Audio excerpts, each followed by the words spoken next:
Pointers for the Seeker. Part 1.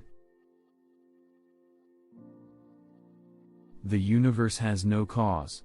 It is like an interweaving of gems, each of which is only a reflection of all the others in fantastic and infinite harmony and interconnectedness.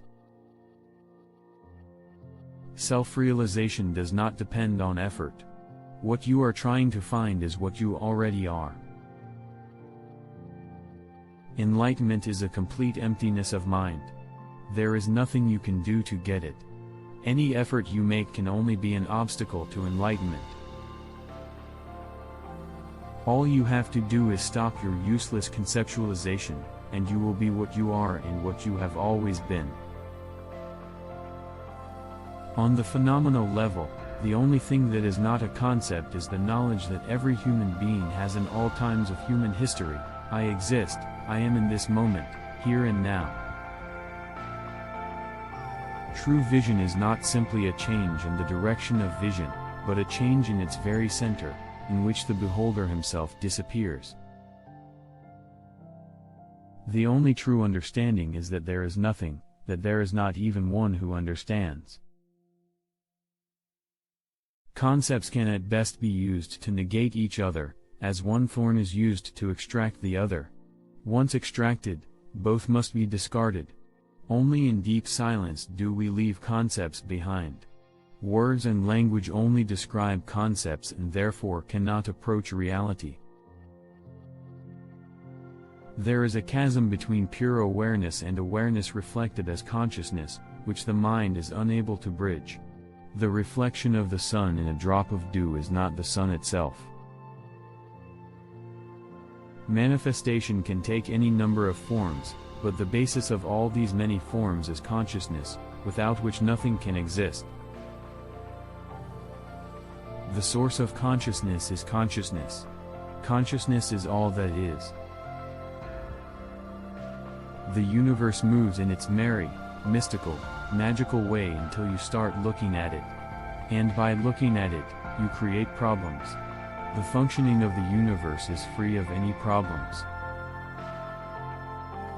We feel like we can manifest our will, but deep down we know that there is an infinitely more powerful order that seems to govern all of our lives.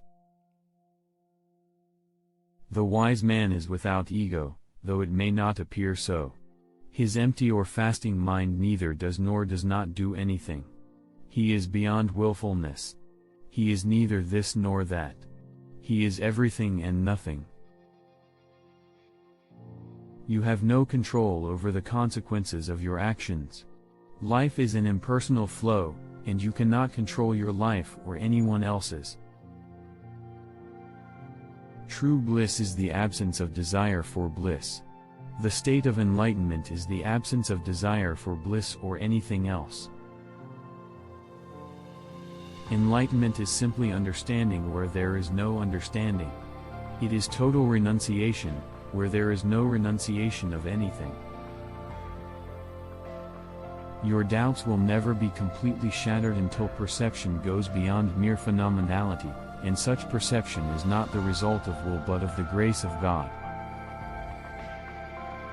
Only what was before this body consciousness arose as your true nature. That is reality. It is here and now, and there can be no question of seeking it or grasping it. When the sense of self disappears completely, duality dissolves into ecstasy. For any conceptual problem there can be no workable solution except one, to see that problem in perspective as a kind of empty thought. There is no such thing as a problem that is anything other than a mere concept.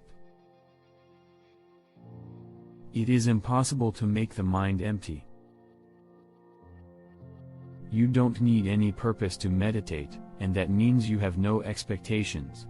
In these moments, it is not you who finds reality, but reality finds you. Just sit for a moment in silence. The entire phenomenal manifest world is based on the principle of duality, which originates in the sense of I am. Intellectual understanding is based on cause and effect in relation to time. Intuitive understanding is timeless, where cause and effect are one. Without awareness of one's true self, no virtue can be true. Only when you reach the deepest conviction that the same life flows through all being, and that you are that life, can you begin to love naturally and spontaneously.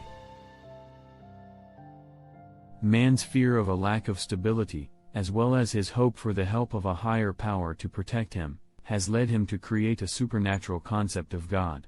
However, both this God and the entity that seeks reliability in him are nothing more than concepts. Thank you to all who share and support this work.